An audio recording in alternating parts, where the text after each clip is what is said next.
last week. Oh, you feel better? It's been going around, yeah. My daughter's sick. Yeah.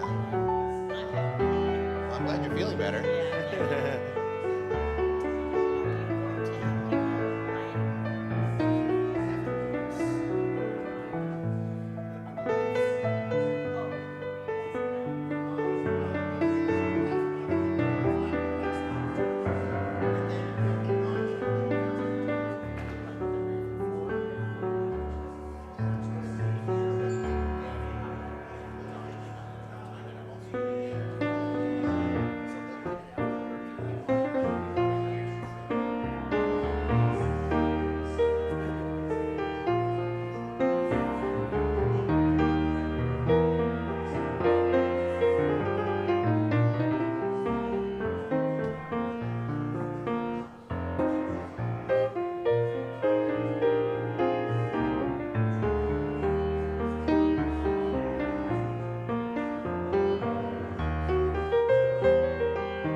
curandero y la limpia para la crisis de educación. Organícense mi gente sin miedo y con corazón. Desde el principio del tiempo teníamos la solución. El movimiento para adelante sin miedo y con corazón. Won't you listen to my floricanto, my soul's llanto provoca mucho y ya no me aguanto. So here we go, let me flip it with a little style like ya ain't heard it in a little while. Una lágrima rebelde corre el campo de tu cara. Inspire the desire y agarro mi guitarra. Corrupt stupidity with knowledge is the game. Recognize brothers and sisters, you're never the same.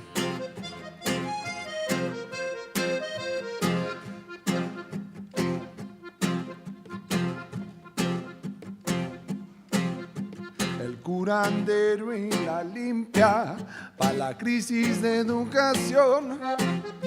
Organícense mi gente sin miedo y con corazón.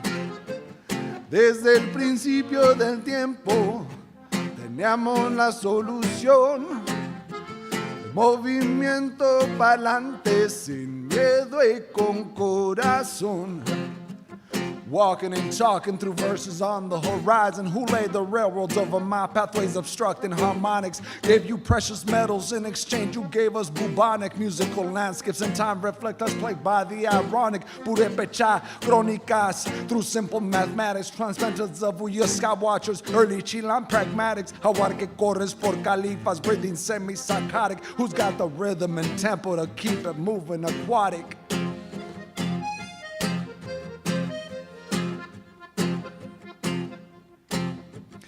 Curandero y la limpia para la crisis de educación. Organícense mi gente sin miedo y con corazón. Desde el principio del tiempo teníamos la solución. El movimiento pa'lante sin miedo y con corazón. Es fácil limpiar por fuera, difícil limpiar por dentro. Hasta que yo muera buscando la paz por dentro. Touch and feel, cut and heal, verbal bombing, lyrical shaman. What do we have in common?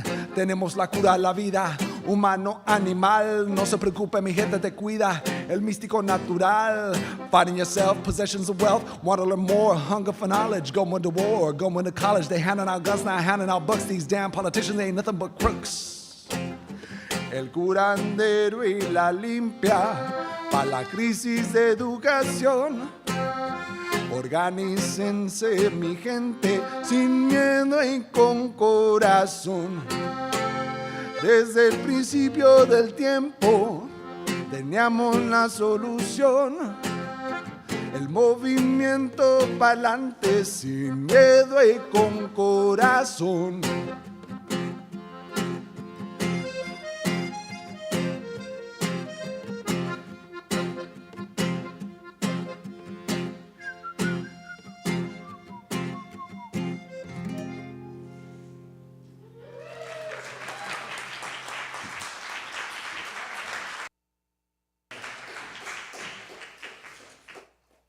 Well, if that doesn't get your blood flowing for a good morning, thank you. Thank you. That's Severin and Raul Cardona. Thank you so much. Good morning. I'm Tracy Blender. I'm your worship associate for today, and I am so happy to see you all and be here. And the rain has been lovely, and the sunshine's not bad either. You are welcome here. No matter who you are, no matter where you've come from, no matter what your background, you are welcome here to join us as we proclaim our worth in our spiritual journeys. You are welcome to join us as we sing songs that uplift our very being. You are welcome to join us as we, I already said that. You are welcome to join us in community as we learn, live, and love together. All are welcome as we worship that which gives us each meaning and value. No matter what you call this building, this hour or this gathering. We worship as one body when we are here, illuminated by what brings us together. We ask that you join us for lunch on the patio so we can get to know each other on yet another level. Lunch is served by our amazing food ministry. A lunch suggestion is $5. If you've got $5, great. If you haven't, please eat. And I am being told that today is free of charge. All right, well, who do we owe that to? The grace of the group. Thank you to the food ministry. Anyone, what's that? And our minister made a turkey. There's a pun in there somewhere, Gary. All right, speaking of food, next Sunday, we're assuming that maybe you're going to be kind of done with turkey. So there's a chili cook-off. It's kind of a potluck chili cook-off. So if you've got a chili recipe up your sleeve, bring it along. If you've got chili sides that go great with it, bring it along. And if you just have leftover from Thanksgiving and you don't want it anywhere, bring it along. So that's next Sunday after services. The first Sunday in December is December 7th, and that is when there is going to be the fair trade fair outside where you can maybe start your holiday shopping. And are we still looking for volunteers for that? The fair trade? Mm-hmm. Oh, I'm not sure. I mean, I suppose any would be welcome. Carolyn? She's not here. Well, volunteers are always welcome, but we do need a volunteer for the 30th, which is next Sunday, the SEE committee, which is the Spiritual Exploration and Education Committee. I just learned that. They need a volunteer for Sunday school next Sunday the 30th to present a lesson. So I know plenty of you are like, All right, and with that, we shall light our chalice.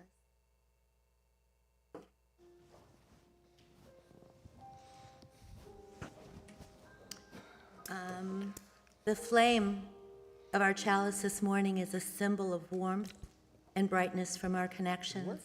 The flame lights our way back together again from our separate lives, and it lights our way forward into community, wherein there is promise and renewal.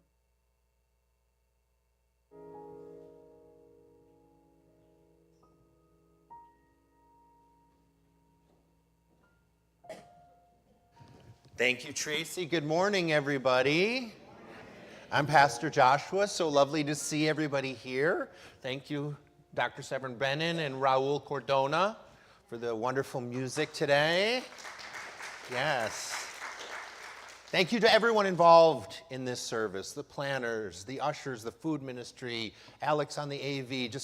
I want to call us to worship this morning with just extreme gratitude. This is the season where we offer gratitude specifically. Hopefully we offer it all seasons, but we really focus on it this season. So our call to worship today is just an offer of gratitude. And with that, please rise in body or spirit for our opening hymn, number 361, if you have your hymnals. Enter, rejoice, and come in. Enter, rejoice, and come in.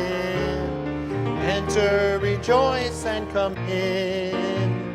Enter, joyful day. Enter, rejoice, and come in.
Thank you. You may be seated.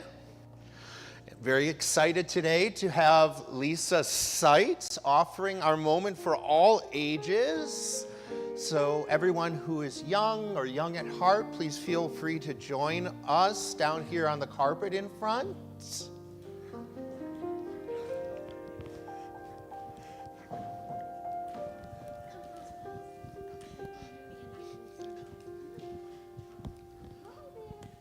Oh.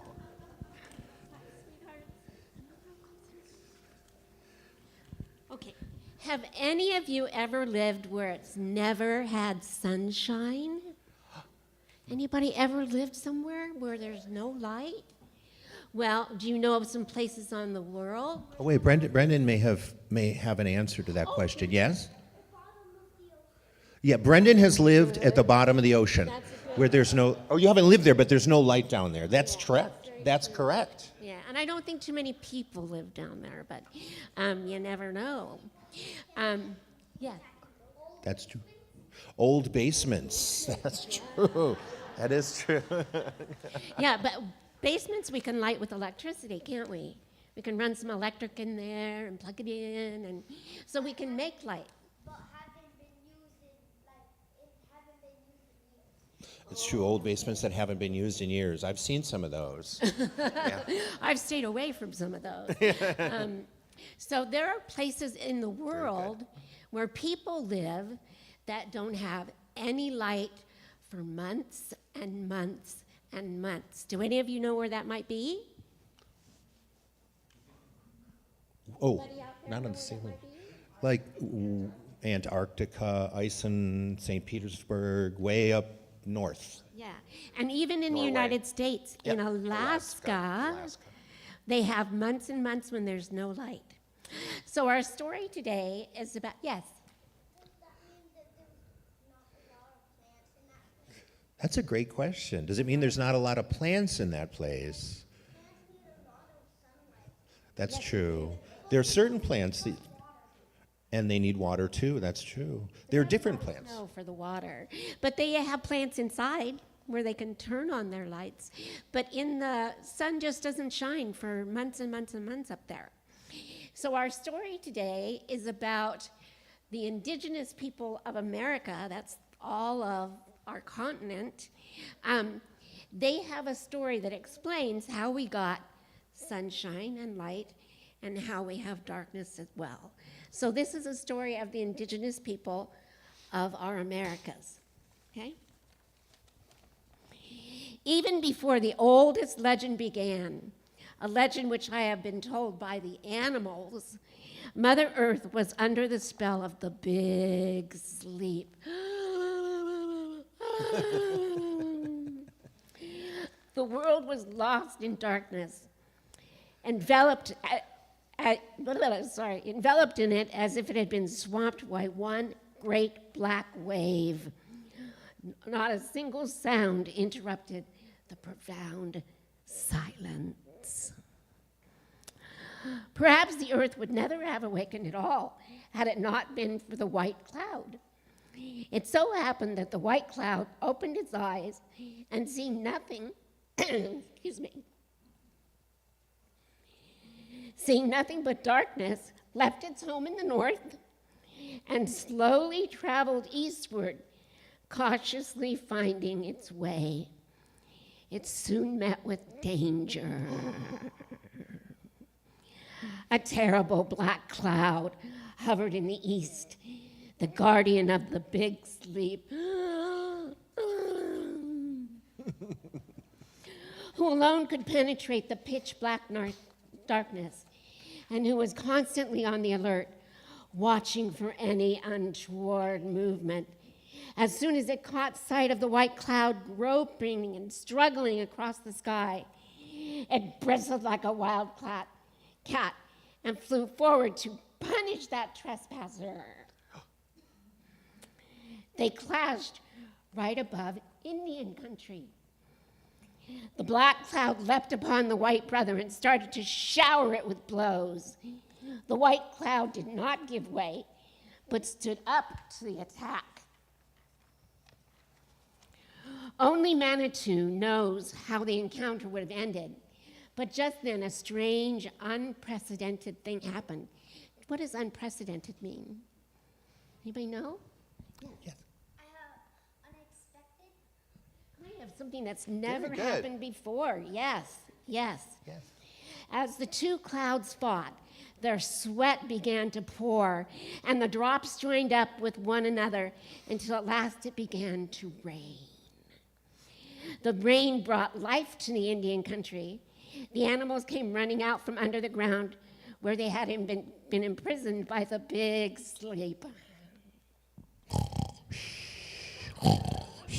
The water pouring down from heaven made a hole in the earth through which they all clambered out of the dark. And now it seemed that they would all live in peace and happiness. They divided the hunting grounds among themselves, from the big plains right across the mountains and the canyons, all the way to the frontier of the snow country. I think I started something. I think you Sorry. did. And before long, each creature was building its own home. But something was still lacking in the world. Something no one had ever seen. It was unprecedented. The light. Good job. Okay. The light during the big sleep, the spirits had carried it away, and consequently, the whole world was in darkness. Luckily, a small remnant of the white cloud was still up in the sky, and it was so tired after its big fight that it could hardly move. But it called its friends, the blue cloud and the yellow cloud. What do you think those are? The blue cloud lived far away at the southern end of the world, while the yellow cloud had its home in the west, or for you guys, the west. They both woke up and came hurrying towards the white cloud as fast as the wind could carry them. The world has risen from the big sleep, explained the white cloud by way of welcome. Now it needs some light, and this is why I have decided to call you in to help me. Let us light up the Indian country. But we shall soon feel fatigued, protested the blue cloud. I don't think I can stay in any one place for any length of time, added the yellow cloud. Don't worry, our light is feeble and will hardly satisfy anyone. Soon we shall be wandering above the sky as the fancy takes us. His friends made no further protest, and coming down as low as they could, they shone their colored lamps on the earth with all their might. And in this way there was at last a little light in the world. But the animals knew well enough that they were now faced with their first difficult task, to bring real light. Awesome. So did you get that? That's how the Indians first came to have light in in the plains and in the mountains. Yep. Okay, thank you guys. Thank you. Thank you, Lisa. Thank you, guys. Leave this friendly place.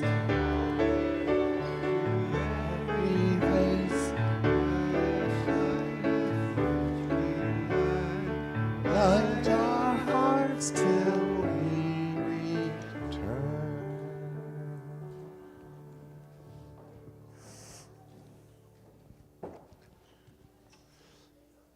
And now is the moment where we share what's on our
on Tuesday, the 25th, going downtown, a number of us, to have a ritual to support immigrants, to support Latin America down at the Federal Building in the detention center. And part of the ritual will be a song, a chant.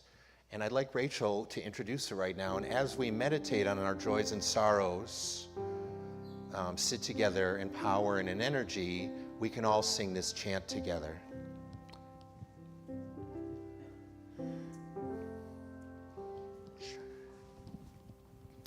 Carolyn and I were a few years ago down at the border, and this chant is so beautiful because it lets people know that whether you're there or not, people care. And it's no están solos, no están solas. You are not alone. And on Tuesday, please join us if you can, and if you can't, let's help us bring this power right now. We're going to be at the detention center of the victims of ICE who are double victims of the United States victimhood. They are victims here in Los Angeles and all over this country, and they are victims from whence the countries they came. Right now, we are set to invade Venezuela. We are bombing our hemisphere. It must stop. Please join us as we say, no están solos, no están solas. No están solos, no están solas, no están solos, no están solas, no están solos, no están solas. No están solos, no están solas, no están solos, no están solas, no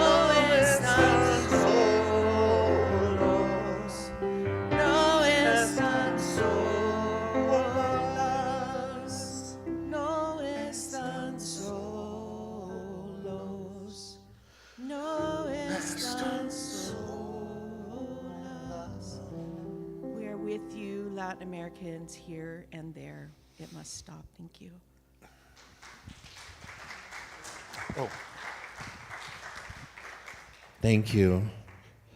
I'm going to move the centering hymn to later. I'm going to leave that as our centering hymn. Just leave that in the air. I'm going to go into my reflection now, because after the reflection, we're going to do a communion of sorts. So prepare yourselves. Don't know why I'm talking to this mic when I have another mic here and another mic here. That's 3 mics. So this week is Thanksgiving, as we know. And given America's history of colonization of indigenous peoples, it's also known as Thanksgiving, or National Day of Mourning to some. I'd like to take this opportunity this morning to share a story of my own family's history with this holiday. So picture it. Picture it a spacious dining room, probably bigger than this room here, filled with tables, decked out in elegant centerpieces, a bountiful buffet of decadent yet healthy food, and a lovely, distinguished woman, my aunt, we say auntie, my Aunt Florine, at the front of all of it, holding a microphone. The microphone. The microphone that will be passed to every single of the at least 70 to 100 people before we're allowed to eat, with the solemn Thanksgiving command, tell us what you are thankful for. Now picture that same room, Some 30, 45, 50 minutes later, as the mic reaches the last few people, the children are practically gnawing at the tablecloth as they fidget and whisper to their parents that they are starving.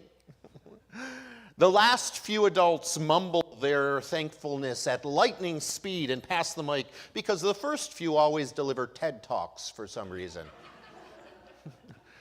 As soon as that last person offers thanks, there's a mad dash to the food, the smells from which have been tempting all for the better part of an hour, and only after people settle back into their seats with heaping plates of turkey and potato mash and vegetables and gravy and some sort of undistinguishable health food casserole, does the room settle into eating and conversation.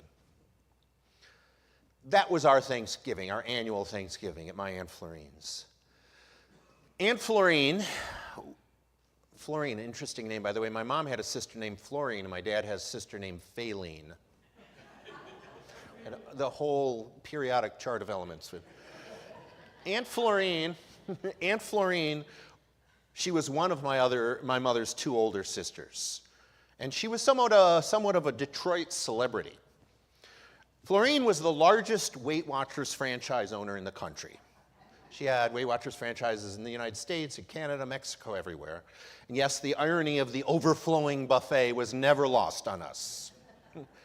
She was on boards, in magazines, she was on TV and radio, donating to causes, and generally being the glamorous, philanthropic, impeccably coiffed woman everybody recognized. Which meant these Thanksgiving gatherings also sometimes included politicians and even local celebrities. This annual dinner was one of the hottest family tickets in Detroit. Here are some pictures, actually. Can we put the screen down and show some pictures? Go on. The first picture is going to be, as soon as it gets down, is of Tisha and me. My wife, Tisha, and me. You'll see it's a number of years ago.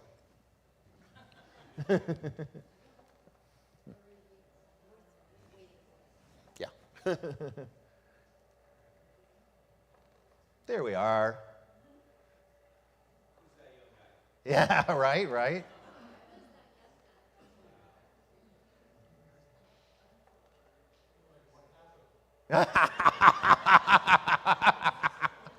Exactly what I'm wondering. What happened? That's us at the Thanksgiving dinner. And the second one is of Florine and my mother. That's Florine on the right, my right, your right, and my mother with the infamous mic ready to be passed. So it was, in many ways, it was the quintessential American Thanksgiving. Excess, capitalism, and also a heavy dose of family and of love and of gratitude. However, never once in my recollection did we ever tell the story of Thanksgiving itself. Not the mythologized story, and certainly not the true history. But today, as Unitarian Universalists, people of stubborn devotion to truth, even when it's inconvenient, I think it's appropriate to start our Thanksgiving week with the real story that often goes untold. So in my research, I found an organization called Bioneers, bioneers.org, which is committed to living in right relationship with the earth, with one another, and with future generations. Sounds a lot like our UU value of interdependence. Alexis Bunton of the Bioneers Indigeneity program, they have a special program, sat down for an interview with Chris Newell, who is a Passamaquoddy educator who works to, as he frames it, re-indigenize American history.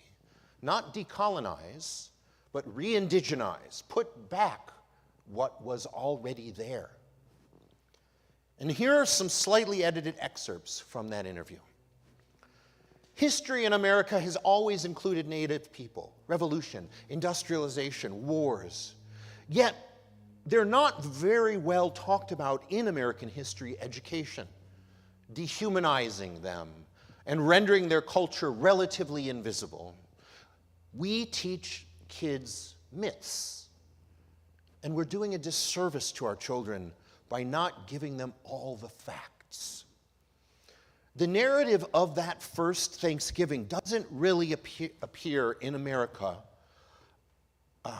until the 19th century, 1841, in a publication by Alexander Young. And Alexander Young found a letter from Edward Wilson, who was present at Plymouth in the 1600s. And the letter described the harvest that took place in 1621 between the people of the Wampanoag, led by Massasoit Sachem, and the people of the Mayflower, English settlers who had just arrived, led by William Bradford, governor of the Plymouth colony. And on the English side, a Thanksgiving, which they often did, sometimes took place at the harvest, but it was just as common to declare days of Thanksgiving after victory in a battle in those days. In fact, one of the first declarations of Thanksgiving by the English happened after the Pequot Massacre in 1637 in Connecticut. However, the Thanksgiving days, when they had them, they were not one of the days of merriment. The English were religious Calvinists. They were Calvinist reformers, and they considered Thanksgivings to be solemn days, days of prayer and days of fasting. The idea of Thanksgivings as a celebration of harvest is more along the lines of the Wampanoag and other indigenous tribes in the region. They would have continual Thanksgivings in celebration of the harvest of different foods as they became available. And they would typically celebrate with feasts. So when the English arrived in Plymouth in 1620 and set up a settlement that first winter, half of them died. The English searched for any food they could find, but they were unaccustomed to the land. And so many of them began to starve.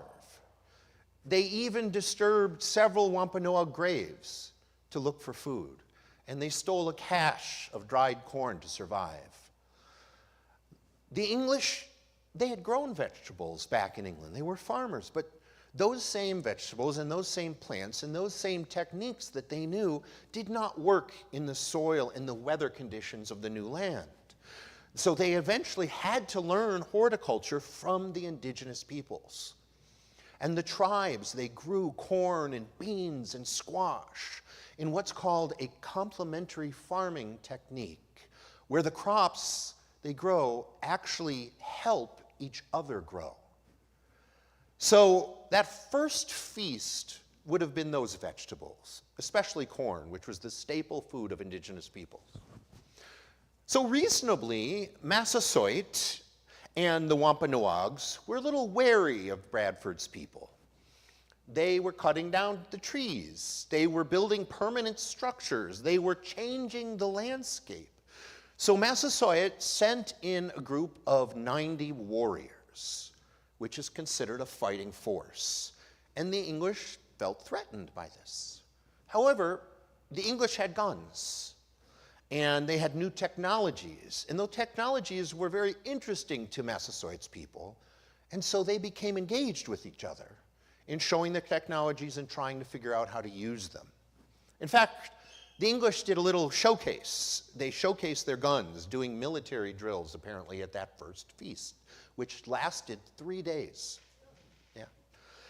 So, although the feast did take place, that first Thanksgiving feast, it was a very tense encounter.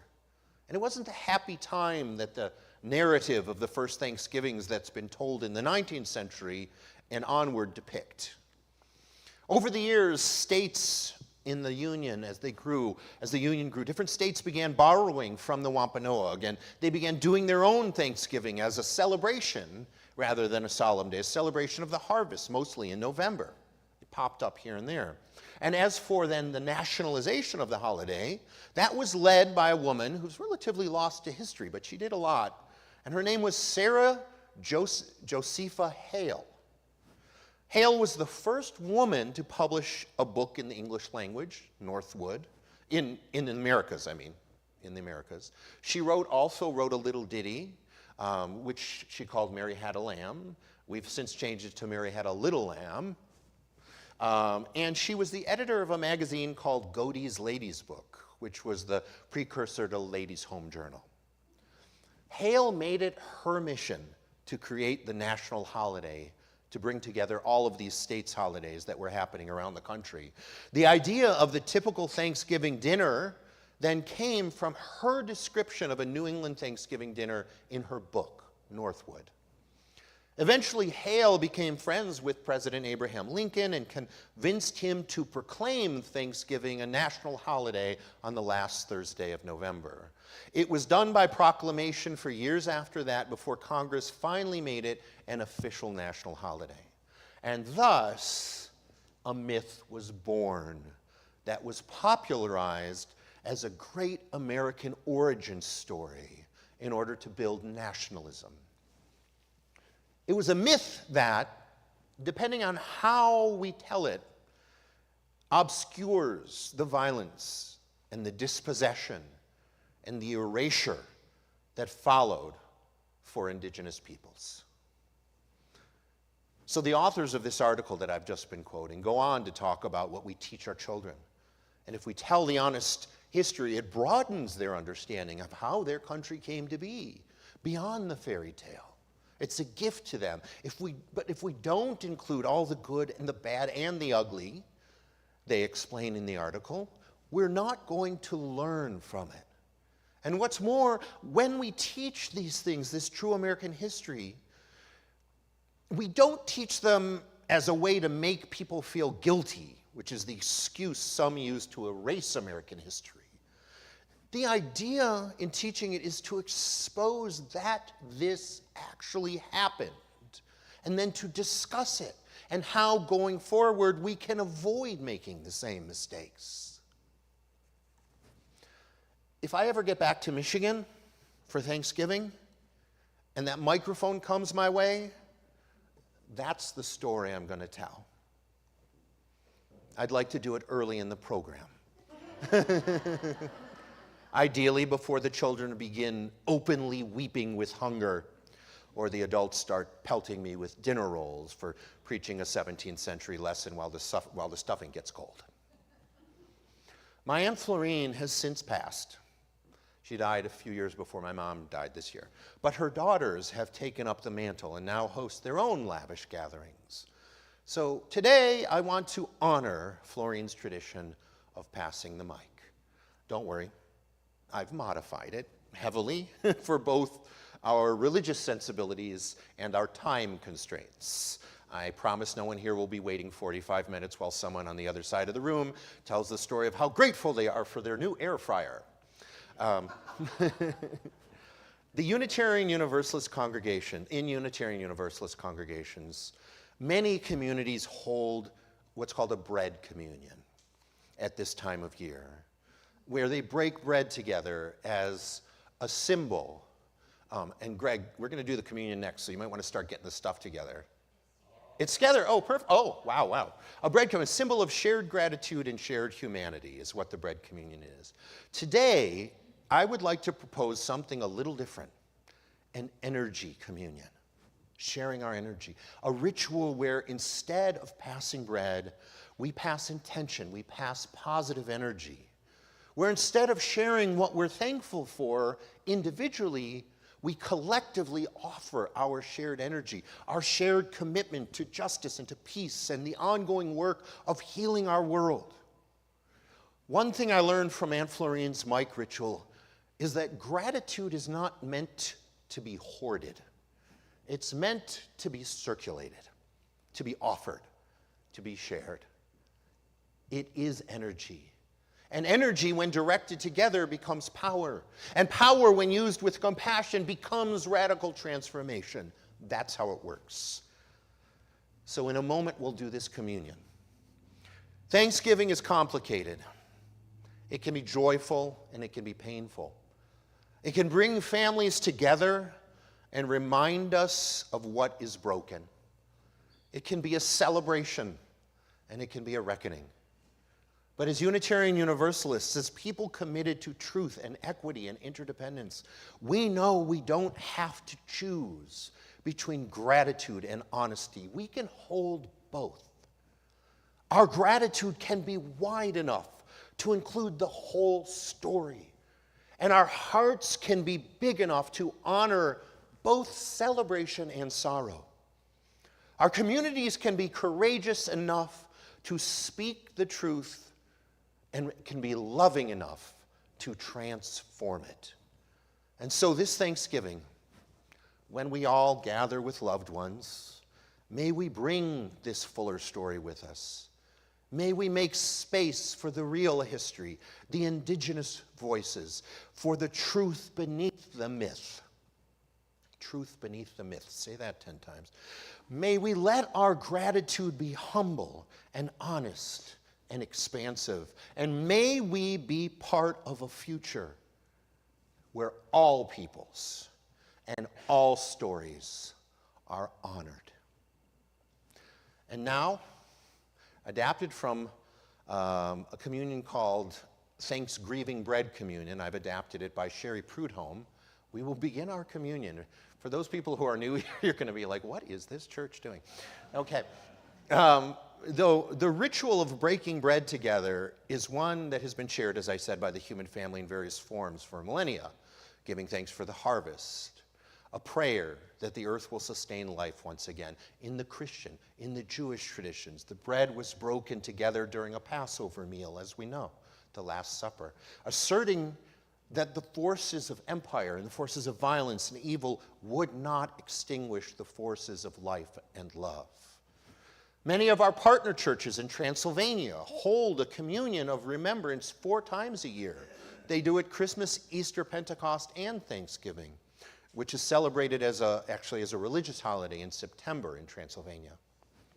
Oh, and sorry, I started reading. So we're on leader number 2 now. Tracy, if you wouldn't mind, right there. This morning, we are going to do communion a little bit differently because the times we are living in call for new ways to learn into the to lean into the depths of ancient ritual. So in a moment, the ushers will pass baskets among you containing energy balls and paper leaves for a gratitude tree that we will construct outside.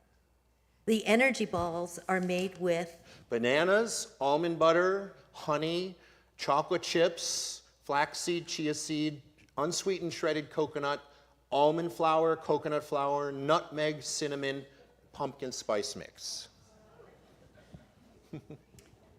If you like and can eat those ingredients, take one. But please don't eat it immediately. If you cannot or do not wish to eat one, please just take a leaf. Thank you. Please pass the items. And actually, while we're passing them, now is a good time to do We Give Thanks. Can we do it? We Give Thanks, Severin?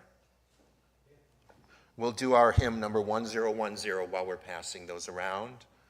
Either take a leaf, an energy ball, or both. And we'll do We Give Thanks before we continue. I know they look interesting, but...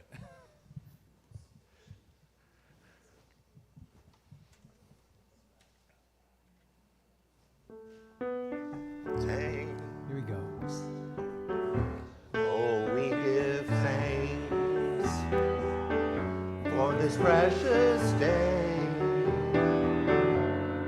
Gathered here and those far away, for the time we share with love and care. Oh, we give thanks for this precious day. Oh, we give thanks for this precious day, for those gathered here and those far away, for the time we share with love and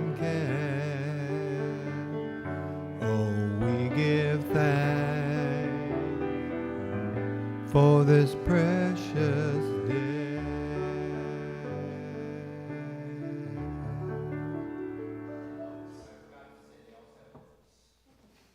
Just want to make sure people have allergies. Thank you. We're almost done. And as you receive your communion leaf or energy ball, start looking around you. Look across the room from you. Look at everybody here. Let us know ourselves as one community. Let us know ourselves as a beloved community that we are. And now, whether words are spoken or not, our collective joys and sorrows are held by our shared enemy, by our shared energy. What makes community important and why we hold up pluralism and interdependence as two of our values is the understanding that collective compassion leads us to feel our celebration and suffering as well as that of others. So as you hold your energy ball or your leaf, visualize and feel your personal energy. Feel its power. Feel your power. Allow it then to act, the energy ball or the leaf, as a battery of sorts. Let it fuel your personal energy, motivating you to then share it stronger and share it wider. You're invited to also, in this moment, we'll take a moment of silence, speak words of gratitude into the shared sacred space if you feel so moved. Gratitude for a person, gratitude for a thing, anything you want. You're welcome to speak those words if you feel moved, trusting that the collective energy that is greater than any one of us, there is collective energy that is greater than any one of us to hold it all, hold everything we're grateful for.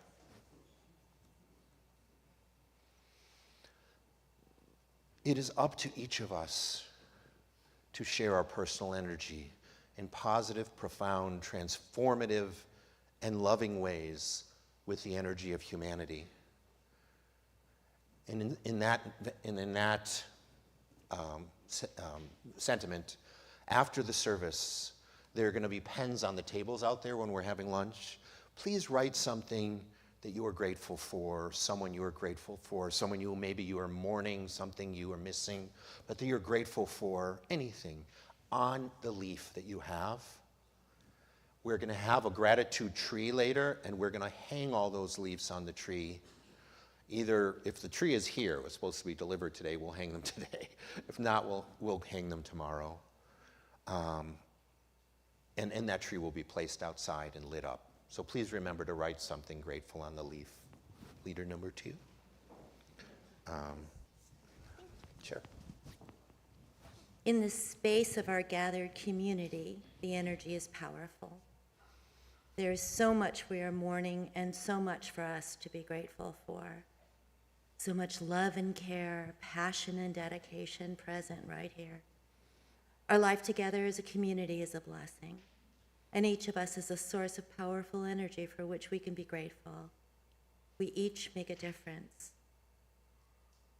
We will now enter into a moment of silent meditation, and as we do, we encourage you to look closely at your energy ball or leaf or nature outside these windows.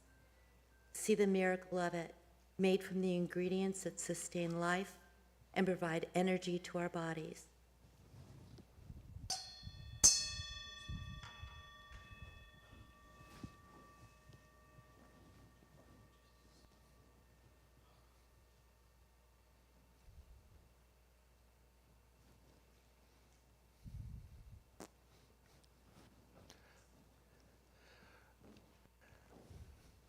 Let it into your awareness.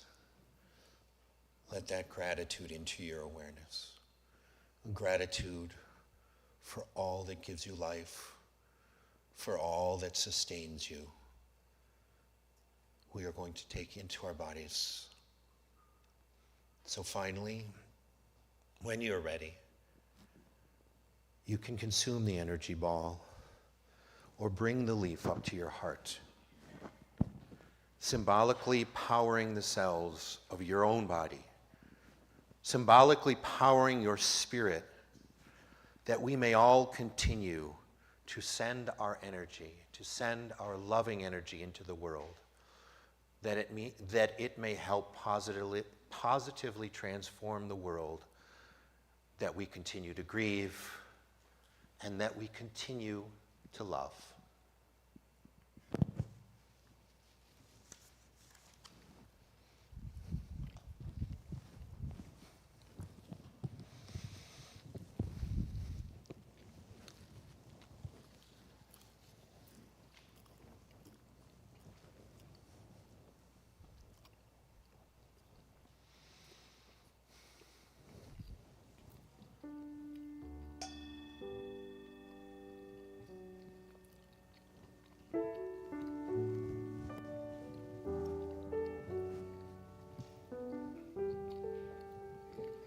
And now the offertory. The offertory.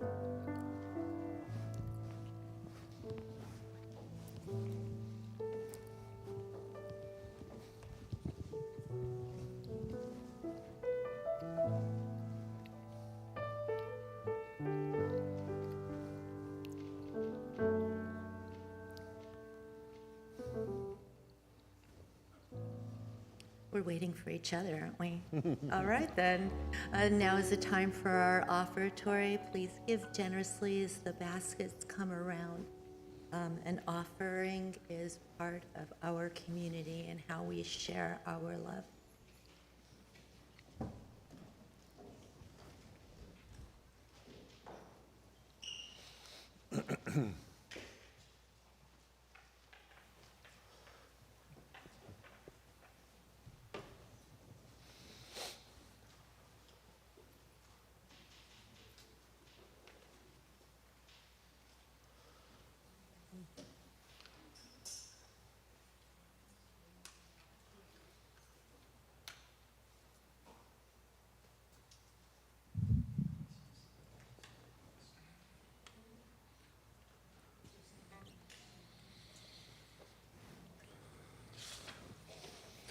This musical offering was first shared and taught to me by my tata, my grandfather, Sabino Torres, presente.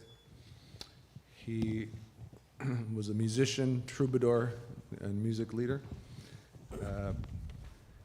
But also in my research, I came across the anecdote of a native healer. Her name was Teresita Urea. In 1896, she was ousted from Mexico by the Porfirio regime, and she, 10 years after that, passed away when she lived in Clifton, Morenci, in Arizona. And there's an anecdote of her procession to her burial about this particular song being sung by a whole legion of Yaqui indigenous people who followed her and walked her to her grave. The song is called La Golondrina.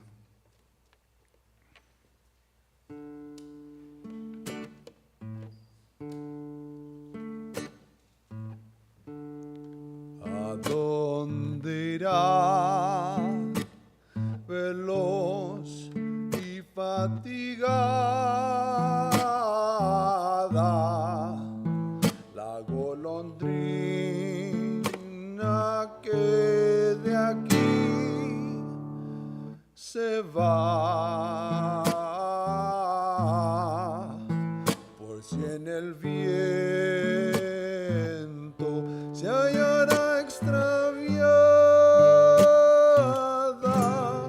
buscando abrigo y no lo encontrará.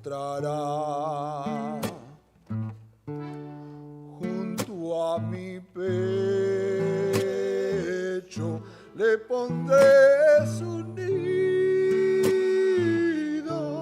en donde pueda la estación pasar, también yo estoy en la región perdido, oh cielo santo, y sin poder volar.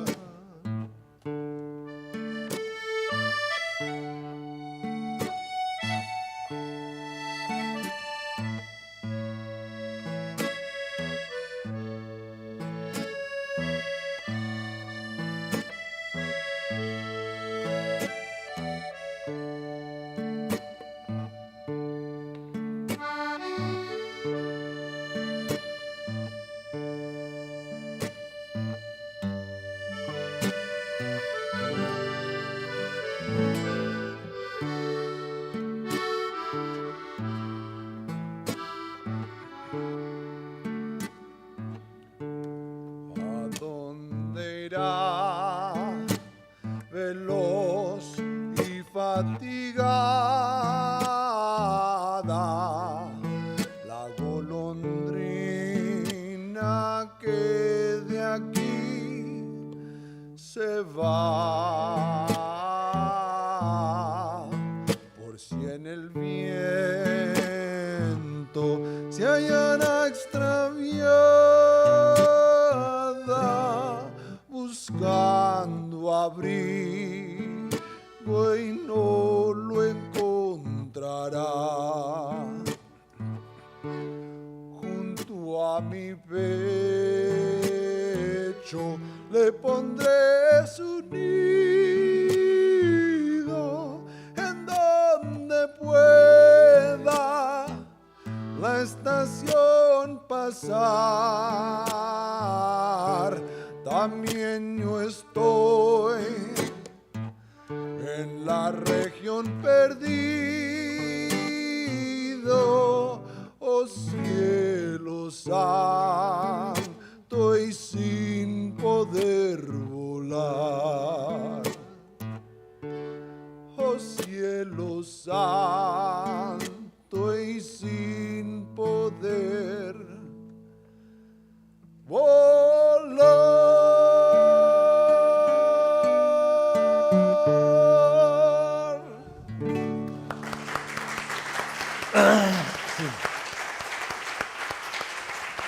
And then the affirmation.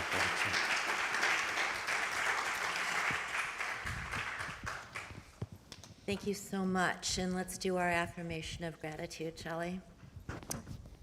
Let us be grateful when we are able to give, for many do not have that privilege. Let us be grateful for all those who share their shared. gifts, for we are enriched by their giving. And let us be grateful even for our needs, so that we can experience the generosity of others. Please rise as you are able and willing. And hold hands, if you would like.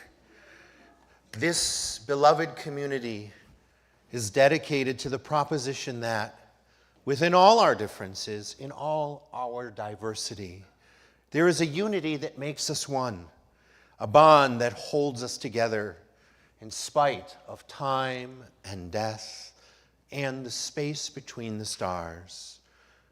We rise in silent witness to that unity. May the blessing of love be upon you. May love's peace abide with you. May love's presence illuminate your hearts now and forevermore. So be it. Amen. Ashe. Shalom, salam, namaste, and blessed be. And now our service truly begins. Please be seated for Raul Cordona, Dr. Severin Benin, the postlude. Oh, yes. En este año de las quejas, de huelga y muchas penas, muchos sufren injusticias y otros se ahogan en riquezas. A que nos llaman extranjeros porque hablamos español USA es otro nombre por ocupado México. Aquí estamos porque no estamos organizados. Aquí estamos porque por eso nunca progresamos. Estamos porque no estamos organizados. Aquí estamos porque por eso nunca progresamos. Y si acaso nos quejamos por la causa de injusticia, luego dicen que somos locos y que somos comunistas.